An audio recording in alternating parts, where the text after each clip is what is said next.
Caput. Yo hablo de los verdaderos periodistas. Esas cosas. ¿Querés arrancar la mañana bien informado? Infosiberia. Las noticias en tu celular. Mandá un mensaje de WhatsApp al 11 3205 8813 y recibilo gratis todas las mañanas. Radiocaput.com. Estás conectado. Estás en Caput.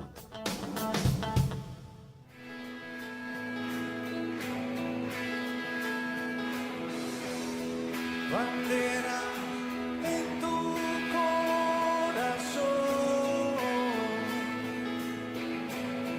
yo quiero verla ondeando, luzca el sol o no.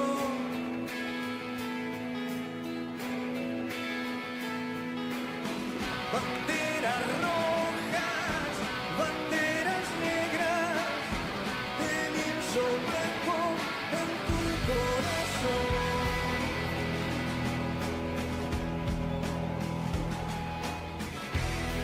Perfume al fino del dolor,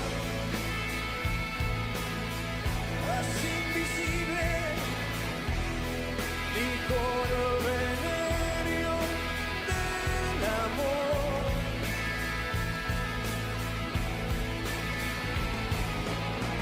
Está en las pieles, sedas de seda, que guardan hombres en tu corazón. Voces y contexto. Un concepto expansivo. Todas las voces, todas. También la tuya. Un programa que no te deja tranquilo. Un programa que no se queda quieto. Voces y contexto. Todas las voces, todas en Caput. Buenas tardes, amigos, estamos en otra tarde, Voces y Contexto, desde el estudio Chicha Mariani de Radio Caput. Y muy contentos porque recibimos una visita extraordinaria. Hoy nos visita con una gran amabilidad el doctor Jorge Cholvis. Muchas gracias. Que él es político, es constitucionalista y es presidente del Instituto Arturo Sampay y creo que es un referente con respecto a temas políticos y sobre todo los relacionados en profundidad a la Constitución.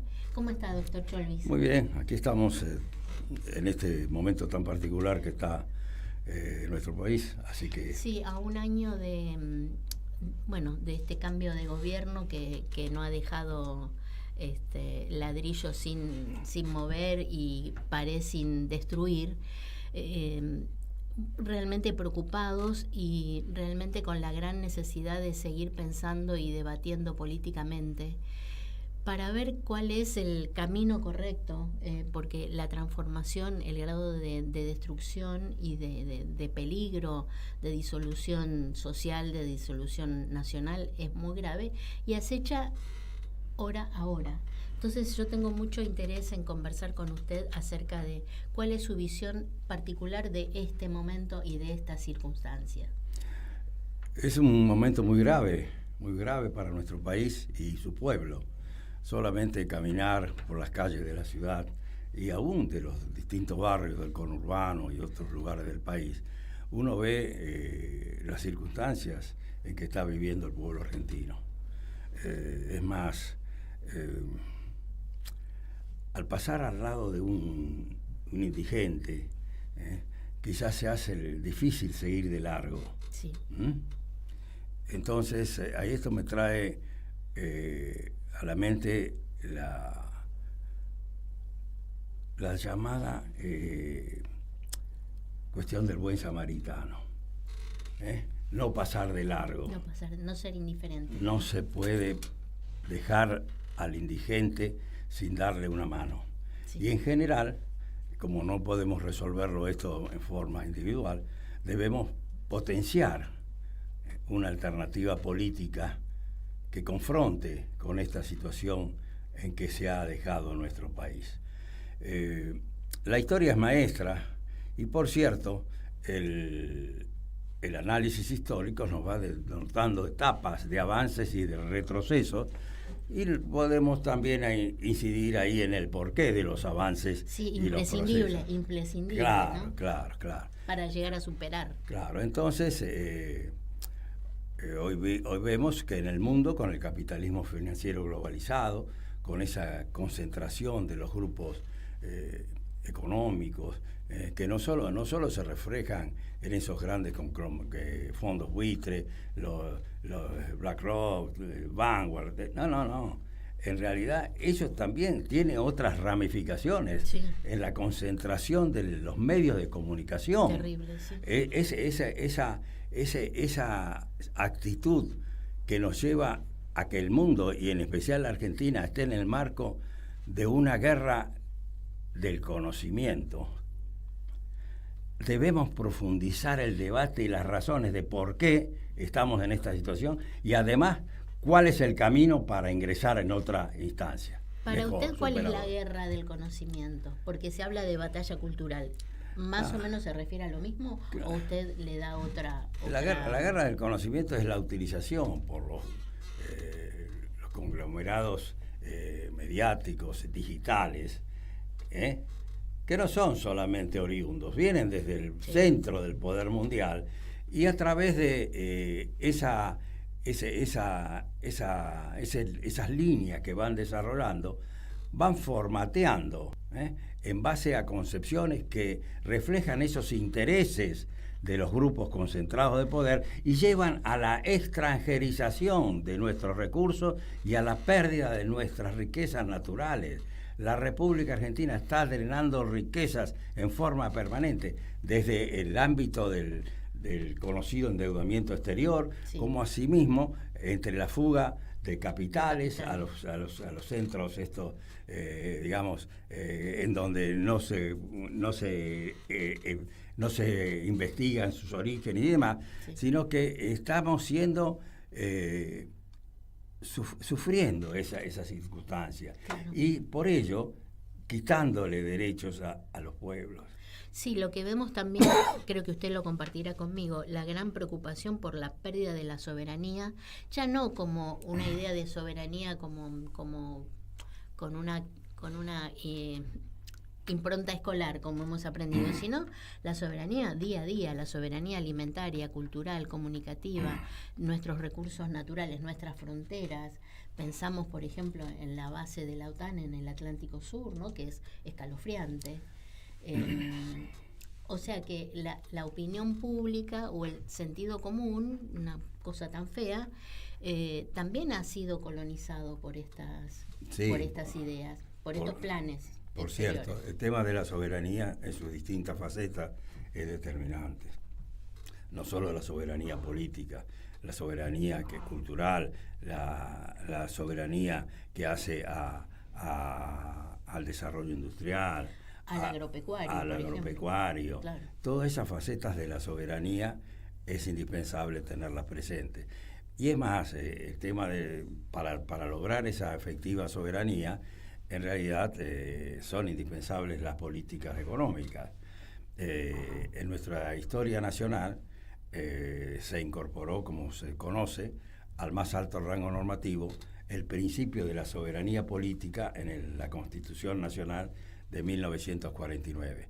Constitución que no solo incorporaba esos principios en el preámbulo sobre la soberanía política, la independencia económica y la justicia social, y además promover la cultura nacional, que ese es el otro gran principio que está en el preámbulo de la Constitución del 49, e indispensable traerlo a nuestro tiempo, sino que además desarrolla una serie de derechos civiles en uno de sus capítulos iniciales, de secciones. Por ejemplo, incorpora en el artículo 35 forma expresa la teoría del abuso del derecho, Claro. que los derechos no pueden ser ejercidos abusivamente en perjuicio del resto de los habitantes. Después, en el capítulo, en la sección tercera, incorpora los derechos del trabajo, de la educación, de la familia y de la cultura. Y en el cuarto, lo que fue determinante, las normas de política económica constitucional, precisamente para hacer efectivo el goce de los derechos. Claro. Puesto de que hablar de libertad, la libertad no es una cosa etérea, hay que efectivizarla. Y para efectivizar los derechos y las libertades es indispensable superar el condicionamiento socioeconómico, que es el que impide la vigencia de los derechos.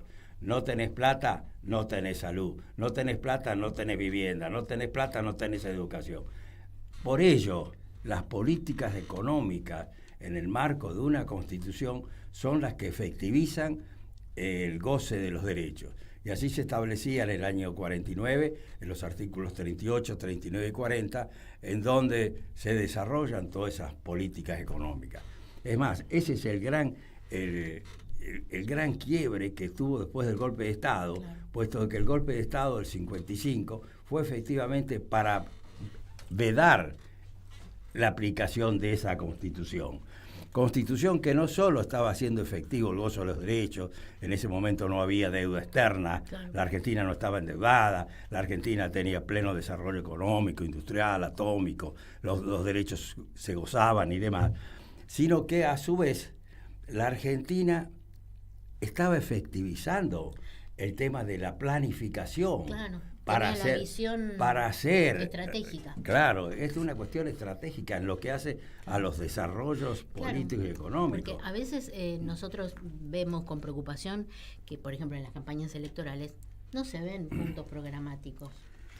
¿Cuánto más tendría que ser la preocupación cuando no vemos que haya realmente una planificación estratégica a largo plazo? Es decir, hay cosas que exceden por lejos un mandato o dos presidenciales. Tiene que ser como la infraestructura organizativa, institucional de la nación. Claro, bien señalás. Por eso hay una directa relación entre la planificación y la Constitución. Claro. Así es que en los dos primeros planes quinquenales del año 47 al 52 y del 52 al que continuó, en realidad diseñaban una planificación acorde a la normativa constitucional que estaba sancionada. Y el requisito de esos planes quinquenales fue la necesaria participación protagónica del pueblo en el conocimiento del plan y en la efectivización de las políticas. Bueno, me parece que eso es un punto nodal, imprescindible profundizar. Y es más, el tema también tiene relación con otra etapa del propio peronismo y de los golpes de Estado. Cuando se habla, en realidad, vamos a hacer una aclaración conceptual. El criterio genérico es gobierno de facto. Es decir, aquel gobierno que se instala sin cumplir las normativas previas para su acceso al poder. Esto viene desde Santo Tomás, en lo que se venía señalando el tyrannus defectu titulo, es decir, el tirano sin título. Pero, a su vez, es indispensable tener en cuenta, para hablar bien conceptualmente, que ese gobierno, ese concepto genérico tiene dos especies. El golpe de Estado, es decir, el retroceso al statu quo. Sí, que también conocemos. Claro, el golpe del 55 fue volver a la Constitución del 53 y sujeta también a las directivas básicas, que este también sería otro tema que si hay tiempo lo vamos a ver. Pero la otra especie es la revolución, el cambio social. Claro. Y esto a su vez, en lo que hace al debate constitucional, tendría que estar ampliado con la cuestión de la interpretación jurídica constitucional. Pero el golpe de Estado que se le da al gobierno de Perón inicia una etapa de gobiernos civiles con proscripciones, sí, pero también la lucha del pueblo logró en el año 72-73 iniciar una nueva etapa constitucional. Sí. Y aquí que es muy importante señalar de esa etapa constitucional. No solo que se restablecieron los principios para una nación emancipada, con estos principios de la justicia y de la soberanía, la independencia económica, la justicia social, sino que a su vez incorporar otros conceptos en lo que hace a la cuestión ambiental, que como bien dice el Papa Francisco, no es solo una cuestión ambiental, es una cuestión ambiental y social en Laudato Si, sino que a su vez, aparte, perdóname que hay una cosita más nada más. Se incorporaba el tema de la participación protagónica en un proyecto constitucional que efectivizaría el referéndum para participar el pueblo. Y entonces, Bueno, ahora... No, no, y no, después siga, sigo. siga, ¿no? sí, no, no. Bueno, entonces, a Perón se le señaló, cuando accede a la tercera presidencia, Sí, que así como a la Constitución del 49 la derogaron por un bando militar, sí. Núcase, que el peronismo restablezca directamente la Constitución del 49. Perón señaló que no vamos a hacer lo mismo que nos hicieron. Vamos a respetar la esencia de la Constitución y vamos a proponer el debate de la nueva Constitución. Y así fue. Que no hubo tiempo. No, pero esto hay que decirlo, esto que el decreto 1046, en el ámbito de la Secretaría General de la Presidencia de la Nación, se puso en marcha una comisión para el tema constitucional. La Secretaría General de la Presidencia la esbozó y estuvo a cargo de dos constitucionalistas, Alfredo Carela y Figuerola, que era el hijo de Figuerola que estuvo con Perón, y se hizo un proyecto de constitución. Proyecto de constitución que se le propuso a Perón, se lo hizo conocer, en el cual se ratificaban los derechos que estaban en la Constitución del 49 y se incorporaban otros como el tema de la cuestión ecológica, el tema del referéndum y demás. Entonces, eso ya estaba en marcha. Claro. Y así fue que en el discurso donde está prácticamente el testamento histórico del presidente Perón, del 1 de mayo del año 74, no solo señala ese principio fundamental que todavía debemos bregar hoy día, más en este momento, liberación o dependencia, sino que a su vez ahí ya advierte, y esto está en el diario de sesiones, que el que lo quiera ver, que el país precisa una nueva constitución. Está escrito. Y ahí señala que se estaba esbozando este tema de la Constitución. Y a su vez también analiza y expresa que se estaba poniendo en marcha el modelo argentino para el proyecto nacional que se iba a conocer. Lo que efectivamente ocurrió y lamentablemente el presidente Perón fallece el 1 de julio. Pero entonces, la historia es maestra, esto tenemos que volver a traerlo. Sí. El discurso del 12 de junio, Sí. también es importantísimo y hace un debate profundo que se debe dar desde la dirigencia política y conocimiento del pueblo. Entonces, vamos a señalar la diferencia entre la constitución jurídica formal y la real.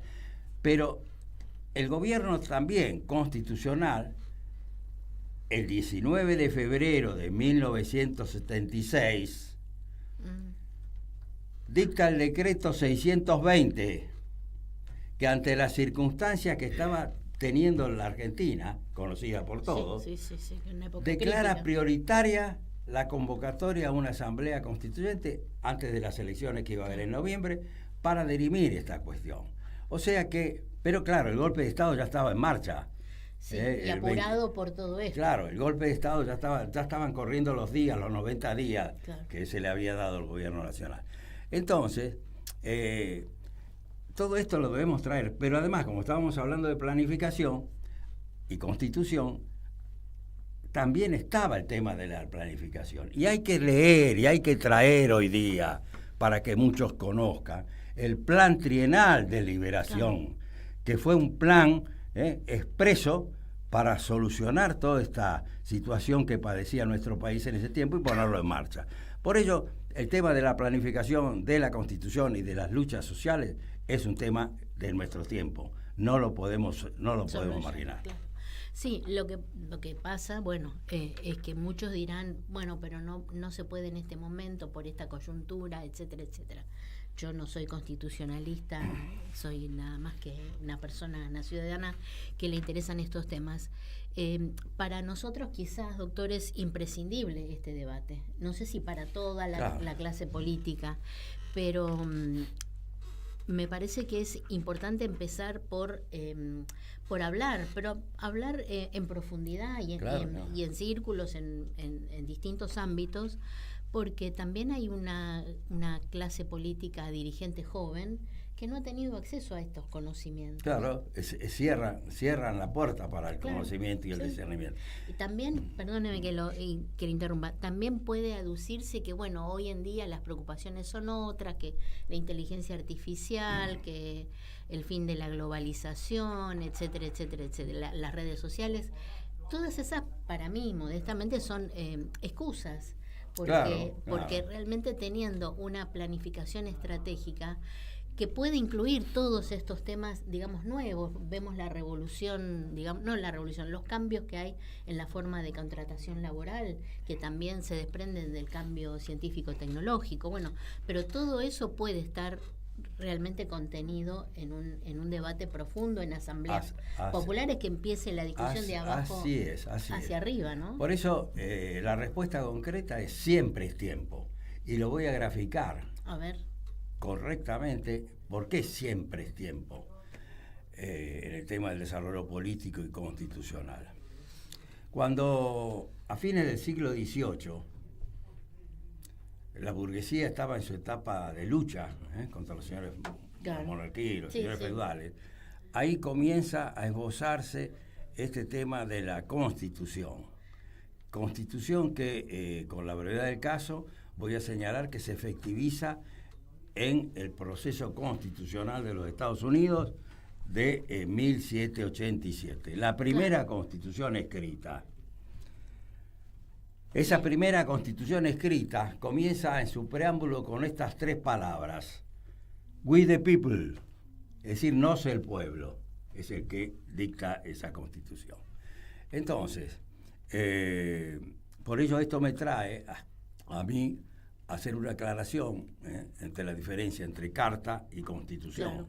La carta eran instrumentos escritos otorgados por los monarcas, los señores feudales, los sectores dominantes.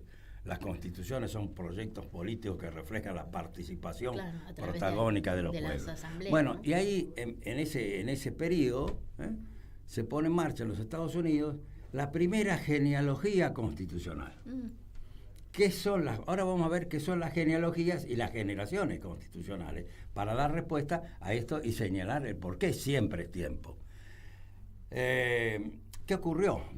Bueno, un gran debate. Lo único que pudieron sancionar es el preámbulo y la parte orgánica y la relación entre el Estado federal y los estados particulares, pero no lograron incorporar declaraciones de derechos a la Constitución. ¿Por qué?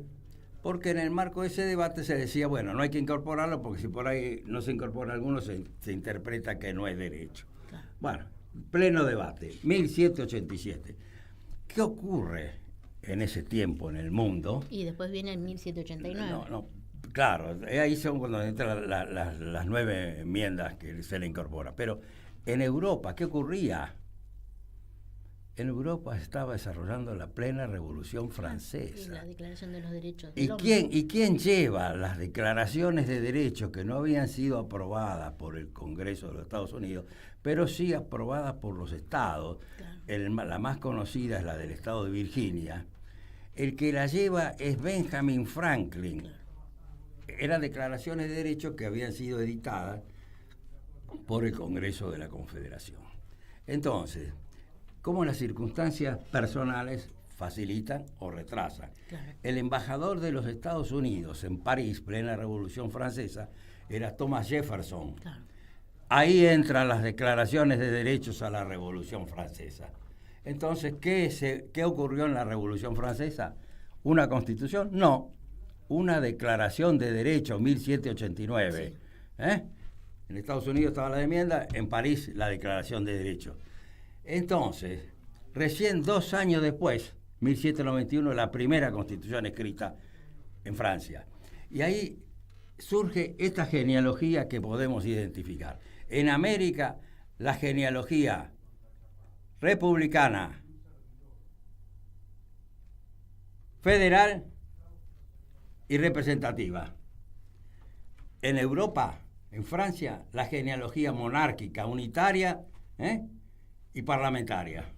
Esa genealogía cruza los distintos periodos históricos de los diferentes países. Está siempre en evolución y lucha. Entonces, Así es que esas genealogías, aún en los propios países, fueron, por ejemplo, en el caso de la Argentina, luego de las actas capitulares de mayo, no se puede poner en marcha el tema constitucional ni en absoluto, solamente esbozos de estatutos, reglamentos. Y la primera constitución de 1819, esa constitución de doble filo, que abría la puerta para un monarca, claro, y que fue dejada de lado ante la lucha de los caudillos, y que después de la primera batalla de Cepeda, donde es la definición de un minuto, la batalla de un minuto y la definición de un siglo. Bueno, esa genealogía ahí ya se agota, pero al poco tiempo, 1826, ingresa otra genealogía, claro, unitaria, en la Constitución de 1826 Rivadavia. Entonces, esas genealogías se reflejan en los países. La Argentina logra, no tengo el tiempo para llegar al texto de 1853, en los detalles, pero sí se sanciona en 1853 con la reforma de 1860 por un proceso muy particular, que si es necesario lo desarrollamos, pero en ese tiempo México también sanciona en 1857 una constitución. Aquí que los procesos sociales y políticos van evolucionando. Claro. Y también en América, en primer lugar. Fue en México, 1910, una revolución que se llevó adelante por Pancho Villa, viniendo desde el norte con su lucha obrerista, que Emiliano Zapata desde el sur con el tema de la tierra. Y recién en Querétaro, 1917, se sanciona una nueva constitución que incorpora los derechos sociales. Ahí está la evolución.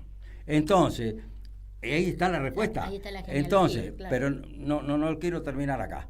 Entonces, ese proceso que se daba en el seno de México de una revolución, también 2 años después va a Europa, en la Constitución de Weimar de 1919, que incorpora los derechos sociales. Y entonces, ¿qué ocurre en el mundo? Luego, bueno, la Segunda Guerra Mundial. ¿Y qué ocurre luego de la Segunda Guerra Mundial? Ámbito de las Naciones Unidas. La presencia de una mujer que impulsó la Declaración de Derechos en 1948 de las Naciones Unidas, que fue Eleonora Roosevelt. Y ya esa Declaración de Naciones Unidas, en el artículo 17, ya no habla más del derecho de propiedad absoluto, sagrado e inviolable de la Revolución Francesa. Claro. Ya habla ese artículo 17 de la Declaración de Naciones Unidas del derecho de la propiedad personal y estatal. Vamos a hacer una pausa. Bueno, y la seguimos, porque todavía falta mucho. Todavía tenemos media hora más para hacer. Bueno, vamos a escuchar La Chacarera del 55. Buenísimo. Por Facundo Ramírez.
Volvemos, aquí estamos. Tras una breve pausa también muy encendida, como es el tono de la charla acá tan amable con el doctor Cholvis. Continuamos con la genealogía Bueno, entonces constitucional. estamos a mediados del siglo XX con la Declaración de Naciones Unidas de diciembre del 48. ¿Y qué ocurrió en la Argentina? En la Argentina estaba en marcha ese proceso que se había iniciado con el movimiento militar del 4 de junio de 1943, que luego es convalidado con las elecciones del 24 de febrero del 46, y bueno, una serie de derechos que se ponían y declaraciones de independencia económica y demás. Y el 11 de marzo, Argentina incorporaba una nueva constitución que dejaba de lado ese esquema demoliberal del siglo XVIII, Claro. sino que a su vez actualizaba derechos civiles, incorporaba derechos sociales, incorporaba normas de política económica constitucional, precisamente para superar el condicionamiento socioeconómico y lograr la vigencia efectiva de los derechos. Bueno, así a mediados del siglo XX se pone en marcha también en otros países normativas que tienen cierta similitud. Pero ese proceso continúa y a fines del siglo XX no puedo entrar a precisar país por país porque sería muy extenso, pero sí debemos decir que los procesos sociales y constitucionales continuaron, en especial en Chile, cuando Salvador Allende quiso incorporar las normas de política económica de la Constitución Nacional de 1949 en la Constitución de Chile. Y ahí es cómo vuelve otra vez el problema de los sectores dominantes. Claro. Y cómo el artículo 40 de la Constitución del 49 señalaba que el precio para la expropiación de los bienes particulares, para ponerlos en función del bien común en manos del Estado, decía el precio será costo de origen menos las amortizaciones que las empresas hacen todos los años y menos las ganancias excesivas que las empresas hacen todos los años sus balances, lo que está ocurriendo hoy día. Pero en forma inversa. Claro, y entonces, ¿qué ocurrió en Chile? Para aceptar ese principio, la democracia cristiana pidió cambiar una palabra. Y así se le cambió. No se puso la indemnización será, sino que se puso podrá ser. Claro. Lo cual ya es otra cosa. Igual le dieron el golpe de Estado, sí. Igual aparecieron los Chicago Boys, igual apareció este tema de la escuela austríaca, que hoy se crea que, o se dice que es una novedad y es una ignorancia total. Pero bueno, después siguió la lucha en los pueblos. El caso de Colombia, en 1991. El caso de Colombia es muy particular también, que no tengo el tiempo para desarrollarlo. El caso de la propia Venezuela, con la nueva constitución todavía vigente de 1999.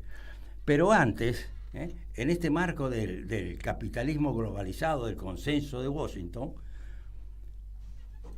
en otros países más cercanos al nuestro, y en el nuestro, el tema constitucional se pone en marcha. Así fue que, el golpe de Estado en Chile, Perú, 1993. Constitución típica del consenso de Washington y del neoliberalismo. Es el mercado que tienen incorporado a la Constitución. El pueblo peruano todavía tiene que resolver esta cuestión y está luchando para resolverlo. Bueno, la Argentina, 1994, aparece este modelo constitucional vigente que refleja ese consenso de Washington. Y en el breve tiempo que Alfonsín trató de poner en marcha al principio de su gobierno una reforma parcial y circunscripta, en la ciudad de Buenos Aires se hizo un congreso de privatizaciones para que los que hoy día lo tratan como novedad tengan presente que están equivocados. Ese congreso de privatizaciones, que lo tengo fundado en mis textos, en mis libros, y a su vez con página y día del diario La Nación, ese Congreso de Privatizaciones vinieron exponentes oriundos y extranjeros. El más notable, digamos. Escandaloso, tenés razón. Es la presencia de Sir Alan Walters, asesor de Margaret Thatcher. ¿Qué tal? Nos vino a sostener estos principios del liberalismo que hoy día están rondando en las calles de nuestra patria. Ahí está. Y si quieren ver lo que decía Sir Alan Walters, era impulsar estas medidas en una constitución que precisamente eran el reflejo de los intereses de los sectores dominantes. Claro. O sea, es necesario hablar de esto todos los días. La historia es maestra. Sí. Y entonces, la Argentina tiene ese modelo de constitución. Y en el mundo hubo nuevas constituciones, para ser breve, y que en estas constituciones también se evidencia la diferencia entre la constitución escrita, jurídico y formal, y la constitución real. Tal el caso de los países, como es el caso de Ecuador y el caso de Bolivia, claro. Con dos muy importantes textos escritos, pero en la realidad cotidiana, la voltereta política ya la realizaron. Sí. Y en Bolivia está en plena lucha. Sí. Entonces, este es el gran tema. Generar el discernimiento y las luchas para poner en marcha un proyecto. Toda norma escrita, una novela, todo es susceptible de ser interpretado. Claro. El tema es con qué interés se hace esa interpretación. Sí. Esta es la cuestión esencial. Claro, eso es lo que subyace finalmente en toda obra, en todo texto y en toda acción, ¿no? Claro, ¿a qué intereses va a responder? Entonces tenemos es que esa genealogía va denotando nuevos textos. Pero las generaciones, ¿qué son? Las generaciones son cortes históricos horizontales en los procesos de los pueblos. Claro. La Argentina tuvo 3 modelos de constitución. La de 1853-60, en la etapa concurrencial del capitalismo, claro. Cuando todavía no había ingresado su faz orgánica o imperial, y mucho menos a esta etapa del capitalismo financiero globalizado. Los 7 años de la Constitución Nacional de 1949 y la etapa de la Constitución del Consenso de Washington de 1994. Pero no podemos descartar el tema de la interpretación jurídico-constitucional, aún en el texto vigente. Hay que dar la interpretación y el debate sobre... Claro. ¿Por qué? Porque en esa Constitución del año 94, la última, no se incorporaron normas de política económica en forma expresa, pero sí se incorporaron principios. Claro. Principios que es necesario rescatar. En especial en lo que se refiere a las atribuciones del Congreso de la Nación. Eso me interesa mucho que lo Entonces, el artículo 75, en sus incisos 19, por ejemplo, incorpora el tema de la justicia social como objetivo para el progreso. Está escrita la justicia social como objetivo para el Congreso Nacional. En el inciso 22, incorpora una serie de declaraciones, tratados y pactos que de alguna manera van a esbozar la interpretación del articulado constitucional. Es más, se señala expresamente que esas declaraciones, pactos y textos tienen jerarquía constitucional. Entonces, no se puede conocer no solo la Declaración Americana de Derechos Humanos del año 1948, la de las Naciones Unidas del año 48, que son las dos que encabezan ese inciso 22, sino que a su vez los pactos económicos, sociales y culturales de las Naciones Unidas, y civiles y políticos, así en este orden. Primero los pactos económicos, sociales y culturales, que son los necesarios para hacer efectivos los de civiles y políticos. ¿Y qué dicen? ¿Qué dicen los pactos? Esto es determinante. No lo va a decir ahora. Es determinante, lo vamos a ver. Sí. Esto es determinante que se sepa. ¿Y cuáles son las consecuencias y las obligaciones de los Estados con relación a estos derechos que están incorporados en estos pactos y que tienen jerarquía constitucional. Con la brevedad del caso vamos a señalar. Esos derechos reflejan el derecho a la salud, a la educación, a la seguridad social, a todos estos derechos humanos básicos que eran el reflejo de la Constitución del 49 y su articulado. Eso es los derechos económicos, sociales y culturales. Hay que leerlo. ¿Y quiénes son los que tienen la obligación de ponerlo en marcha? El Estado. No hay que destruir el Estado. Tiene jerarquía constitucional. El propio Pacto de los Derechos Económicos, Sociales y Culturales lo indica. Claro. ¿Y qué dice la sección cuarta de ese documento? Tampoco se sabe, y no se dice, y no entra en el debate político. Y como el pueblo no la conoce, claro. Bueno, en la sección cuarta se establece la obligación del Estado. Por eso no hay que destruirlo, no sea cosa que se equivoquen o sigan equivocados. La obligación del Estado es de informar al Comité de los Derechos Económicos, Sociales y Culturales el grado de cumplimiento que en el país, en el Estado parte, hay de estos derechos. Bueno, si hoy tenemos que informar el grado de cumplimiento de la alimentación, de la educación, del esparcimiento, de la salud, de los jubilados y demás, nos tendríamos que poner colorados, sí. Pero que sirva esa vergüenza para solucionar el tema. Y entonces, los estados le deben informar. Claro. Y entonces, ¿qué hizo la Argentina? ¿O qué pudo hacer la Argentina? La Argentina dio 4 informes. Los 2 últimos, uno en 1999, en el periodo de tránsito del gobierno del presidente Menem al presidente de la Rúa, y el último en 2018, cuando el ministro Claudio Bruch fue a balbucear por qué la Argentina no cumplía con los derechos económicos, sociales y culturales. Hace poquito, gobierno de Macri. Sí. Bueno, ¿se conoce la respuesta del comité? ¿Está en el debate político? No. Yo la propongo para el debate político, la respuesta. Y a su vez voy a mencionar brevemente. Mencione. La respuesta del comité tiene 2 pautas. Primero, ante lo que le da el Estado parte, el comité señala las preocupaciones que le genera esa respuesta, esa falencia, ese engaño. Y a su vez, las recomendaciones que le da el comité al Estado parte para que efectivice esos derechos.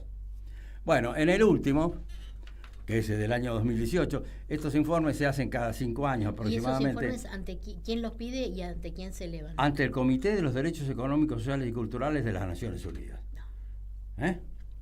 Y es la obligación y están. Es más, si ustedes lo quieren ver, en Internet lo pueden encontrar. Sí. En Internet se encuentra. Por eso es indispensable. Y el último, voy a señalar brevemente, tiene 69 parágrafos, ese último. Señala lo siguiente. Este informe está dirigido a legisladores, a jueces, a políticos y al pueblo en general. Y además en otro parágrafo dice, por tanto, le pide al Estado parte que haga público este informe. No se conoce. No. Y además en el último, en el 69, señala que a más tardar, el 5º informe, la República Argentina lo deberá hacer el 30 de octubre del año 2023. Hasta ahora no conocemos la respuesta. Por eso, esto es determinante. Claro, aparte es de una profundidad. Y siempre es necesario tratar estas cuestiones. Entonces, el tema de las generaciones, las genealogías y las generaciones. La Argentina tuvo 3 modelos de constitución. Como decíamos antes, el de 1853-60, producto de la etapa concurrencial del capitalismo, los 7 años de la Constitución Nacional de 1949 y la etapa del consenso de Washington que se refleja en ese texto vigente. Pero aún, en el texto vigente, tenemos derecho a efectivizar interpretación jurídica y constitucional. En la historia, también vamos a hablar de la historia jurídica. Hay 3 esquemas de interpretación constitucional, y no es novedad. no es novedad. Es indispensable que se desarrolle, no solo en las facultades de Derecho, sino para todo el mundo. Hay una interpretación estática, que es aquella que pretende retrotraer la interpretación jurídica al tiempo pasado, al statu quo. Es lo que hoy día se pretende hacer, de volver a la Constitución de 1853 como si fuera la gran genialidad. La gran genialidad. Hay otra interpretación dinámica constitucional sobre la norma escrita. Vengo sosteniendo que todo texto escrito es susceptible de ser interpretado. El punto es que aunque interés se interpreta. Y a todo esto, en un texto que no tengo tiempo de desarrollar, cito a Miguel de Cervantes Saavedra en El Quijote de la Mancha, cuando le decía el Quijote a Sancho, en el periodo que estaba como gobernador de la ínsula: oye, Sancho, y esto ya te lo he dicho varias veces, esto con palabras de Choli, no con palabras de Cervantes, no hay dos cosas que más preocupan al pueblo que la hambre y la carestía. Es lo que pasa hoy día en la Argentina. Sí. Bueno, entonces, necesariamente ha tenido que hacer una interpretación dinámica del texto escrito.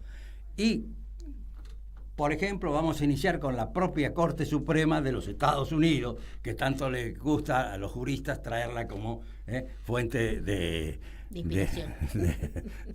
interpretación. Claro, en el problema de 1929-30, el problema de la vivienda era grave. ¿Y qué tuvieron que convalidar ahí en Estados Unidos? En los contratos de locación, en los derechos del inquilino. Y aquellos que lo quieran verificar pueden concurrir al caso de la Corte de los Estados Unidos, que se titula Home Building and Law Association. Ahí convalidaron los derechos del inquilino. Si utilizaban el criterio de la Revolución Francesa, que la propiedad privada no se puede ni tocar el locador, no, se olvidaron, eran las nuevas circunstancias, el derecho del locatario. También esto se expresó en los casos de moratoria hipotecaria. ¿Qué ocurrió en nuestro país? Década del 30, conocida como década infame. Claro, la crisis producto del golpe de Estado del 6 de septiembre, que no tengo tiempo de desarrollar, pero ya la Argentina tenía, los sectores dominantes estaban en crisis. Y entonces, ¿qué tuvieron que hacer? Y está escrito. Tuvieron que incorporar el tema del concepto de emergencia.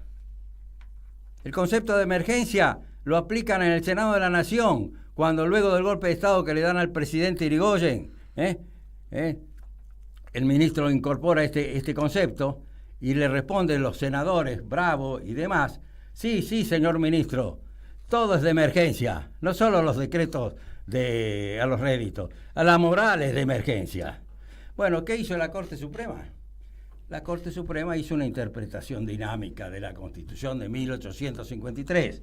¿Y qué convalida? Cosa muy conocida, pero no se la quiere aceptar así. Incorpora la intervención del Estado como cuestión de emergencia, en lo que se refiere a las juntas de grano, a las juntas de carne, al Banco Central como institución sui generis. O sea, ahí hay una interpretación dinámica. Pero también en el año... es decir, era una interpretación de emergencia sosteniendo de que una vez que se solucionan estas emergencias, vuelve todo para atrás. Lo que pasa es que nunca se vuelve para atrás, sino que al revés se profundizan los problemas. La Constitución del año 49, que incorpora el nuevo modelo constitucional, pero aún antes, en el año 1948, y están los fallos de la Corte, a través del dictum de Tomás Casares, en el año 1948, interpretó a la Constitución de forma tal que abría la puerta para la función social de la propiedad y a la intervención del Estado, no como una cuestión de emergencia, sino como una cuestión que es indispensable para el bien común. Entonces, y para cerrar esta interpretación constitucional avanzada, voy a citar el caso que en el año 74, se hizo en 1974 por la Corte Suprema, en el caso Versailles, Miguel Ángel Versáilles era el presidente de la Corte Suprema del año 1973 a 1976. Tuvo un problema con su jubilación, que estaba tratando la justicia, y por tanto los mismos jueces no lo podían tratar. En consecuencia, se convocó a los conjueces para que definan el caso, y entre ellos participó Arturo Enrique Sampay, el padre intelectual de la Constitución Nacional de 1949. Y ahí está el pensamiento de Sampay en una interpretación de la Constitución donde quedó incorporado el principio indubio pro justitias sociales, en caso de duda a favor de la justicia social. Claro. Estas son cosas que tenemos que tener muy en cuenta para el debate jurídico constitucional. Doctor, y como nos vamos acercando al final, yo quisiera preguntarle, ¿cómo ve usted que estos temas pueden llegar a un debate más amplio? ¿Usted ve que este tema puede permear, que es inquietud de las clases dirigentes, de los militantes políticos, de los funcionarios, etcétera, etcétera, o de los ciudadanos interesados? ¿Cómo se puede articular este tipo de debates indispensables para alguna indispensable también transformación nacional? Claro, toda esta cuestión debe tener una organicidad, ¿no es cierto?, y una presencia protagónica de los distintos sectores sociales y políticos, y venimos sosteniendo la necesidad de generar una franca mesa en el cual se puedan definir objetivos en los que estemos de acuerdo, claro, para avanzar en una nueva etapa en la Argentina y terminar con esta grave situación. Por ello, el tema de la Constitución no es prioritario. Lo que es prioritario es el debate, claro, la participación protagónica. Claro. Por eso venimos sosteniendo que la metodología y el análisis deben partir de algunos presupuestos. El primero de todo, bueno, ¿cómo empezamos? ¿A dónde nos reunimos? Claro. ¿A quiénes convocamos? Sí. Primera cuestión. Sí. Segunda cuestión, ¿cuál es el contenido de lo que vamos a impulsar, en las cuales estaremos de acuerdo, y de tal forma romper la relación de fuerzas en la comunidad política? Y recién, en tercer lugar, a esbozar la Constitución en un debate, en una asamblea constituyente para institucionalizar el proyecto nacional para el país de los argentinos en este siglo XXI. Esta es la metodología y la Porque la el práctica. siglo XXI ya está, no digo promediando, pero el primer cuarto del siglo XXI ya pasó. Así es, así es. O sea que no hay tanto tiempo tampoco. Siempre es necesario Siempre tener es necesario. esta inquietud del día de hoy para llevar a la práctica el día de mañana y concretar. ¿Por qué es indispensable la unidad y la organización del pueblo argentino? ¿Por qué? Bueno, en el siglo XVIII, a mediados del siglo XVIII, por eso este debate, hay razones. Bueno, estas razones las estamos desarrollando en las universidades que tengo la suerte de poder participar, como es el caso de la Universidad Nacional de Lanús, en la Universidad Nacional de Avellaneda, en la Universidad Nacional del Oeste. Este sábado di una charla en la Universidad Nacional del Noreste, en Resistencia Chaco. Claro. Entonces, y el miércoles, perdón, sí, quiero que haga mención a lo del miércoles. Claro, y me han convocado también al Congreso de la Confederación de Jubilados para este miércoles en la Casa de la Provincia de Buenos Aires, donde vamos a tocar también con otros expositores esta cuestión. Entonces, el punto es de que ¿por qué la Constitución jurídica no alcanza? A mediados del siglo XVIII, ya esa Constitución jurídica, que en su principio la burguesía creía que ya estaba todo, sí, el papel ya estaba todo listo, se empezó a ver que no era así, que era indispensable otra cosa, una interpretación de la norma. Y esa interpretación se hizo a través de dos ángulos del pensamiento. Un pensamiento conservador, que fue el del inglés Edmund Burke, retrotrayendo hacia el pasado, diciendo que lo principal no es la Constitución escrita, jurídico formal, lo principal son las costumbres, la geografía. Sí, es decir, volvía al statu quo. Sí. Pero pocos años después, 1863, en una conferencia que se da en la ciudad de Hamburgo por Ferdinand Lasalle, Ahí desarrolla en 30 páginas, en esa conferencia que tituló ¿Qué es una constitución?, este tema. Entonces, utilizó el caso hipotético de un incendio real que había ocurrido en la ciudad de Hamburgo, y Ferdinand Lassalle dice, bueno, se queman todas las constituciones escritas. ¿Cuál es la constitución ahora?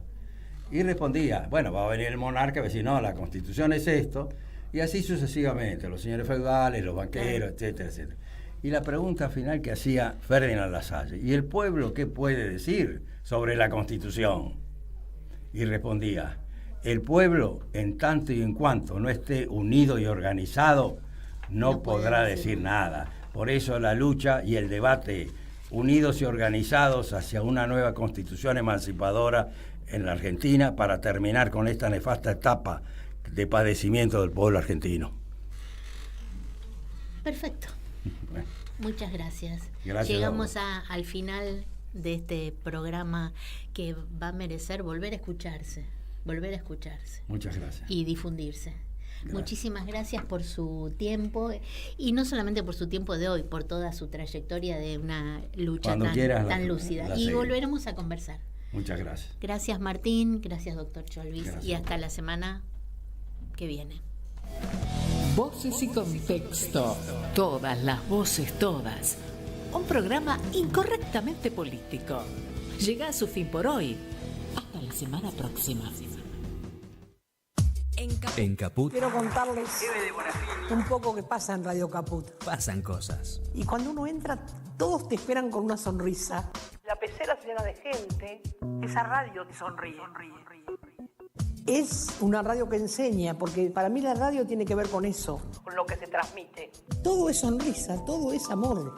Es una radio hecha con muchas ganas de hacer las cosas bien, ¿no? No sé si llamarlo un premio. Me parece que es un lazo entre la radio y las madres. Un lazo de amor, un lazo de comprensión, que es lo que a uno le hace falta para vivir. Radio Caput. Así que Radio Caput, a todos, a los compañeros, a los chicos, a todos. Les prometo que hasta el último día de mi vida, mientras pueda respirar y aunque sea caminar unos pasos, voy a seguir en esta lucha para ustedes, por ustedes. Gracias. Esas cosas. ¿Querés arrancar la mañana bien informado? Infosiberia. Las noticias en tu celular. Mandá un mensaje de WhatsApp al 11 3205 8813 y recibilo gratis todas las mañanas. Pionono, atún, pan dulce, turrón, señora, budín, sidra, vino, garrapiñada. Salva la Navidad con precios moronenses. Canasta navideña a solo 13.900 pesos. Municipio de Morón, corazón del oeste. Unidos y fuertes, luchamos por nuestros sueños, no importa el que dirán. Somos los sub-30 y vamos por más, no nos rendiremos. Vamos a ganar, no nos rendiremos. Lunes a las 5 de la tarde. Radio Caput presenta sub-30.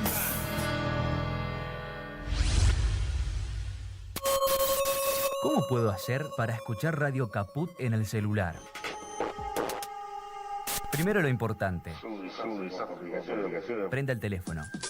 Así puedo acercar a saludarlos y... Abra el Play Store de Google. Tipee en el cuadro de búsqueda Radio Caput. Caput con C. No desesperes. Es la única que hay. Toque el botón instalar y espere unos instantes.